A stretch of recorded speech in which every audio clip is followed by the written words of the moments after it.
Hey everyone, it's Chris here from GamerTech, and today I'll show you how to update the BIOS on the X670E AORUS Master. But before we get into the video, here's a little bit about us at GamerTech. We build the best, the highest end custom gaming PCs tailored to your needs. If you ever need a custom build or any upgrades, repairs, or advice, just check us out at gamertech.ca or email us directly at info@gamertech.ca and we're always happy to help. This video is going to be broken down into two separate sections. Part 1 is going to be the manual method, which requires a USB. Part 2 is the easier method through Gigabyte Control Center. If you don't have a USB, you can go ahead and skip to part 2 of this video. Alright, so let's get into the video now.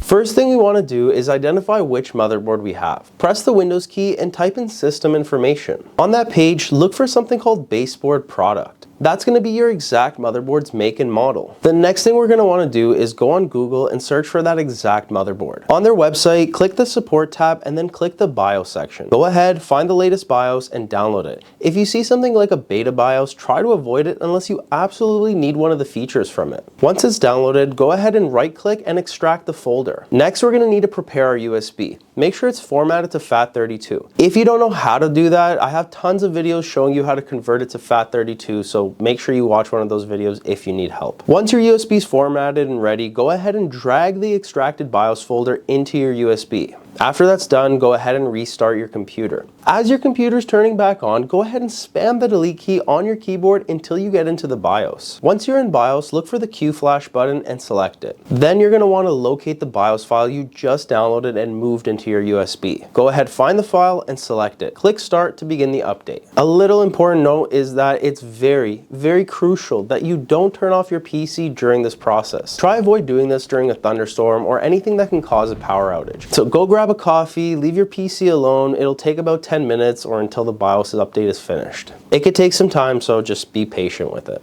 When it's done, you can go back into the BIOS and confirm that the new version is installed. After that, you're all set and you can use your PC like normal. Now let's move on to part 2, which is going to be definitely the easier method, but keep in mind it doesn't work for every motherboard.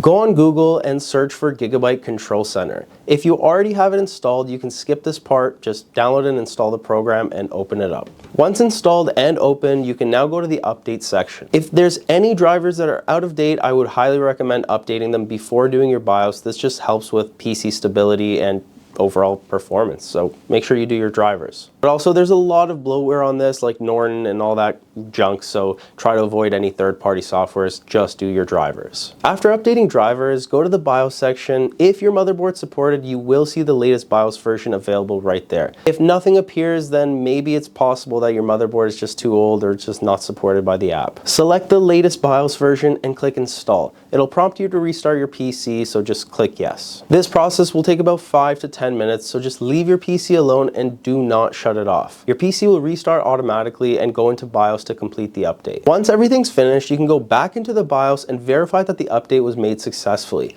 After that, you're good to go and ready to start gaming again. If this video helped you out or you learned something new, please leave us a thumbs up, hit the subscribe button. It really helps our channel grow and motivates me to keep making more videos for you guys. So thank you guys so much for watching, and I'll see you guys in the next one.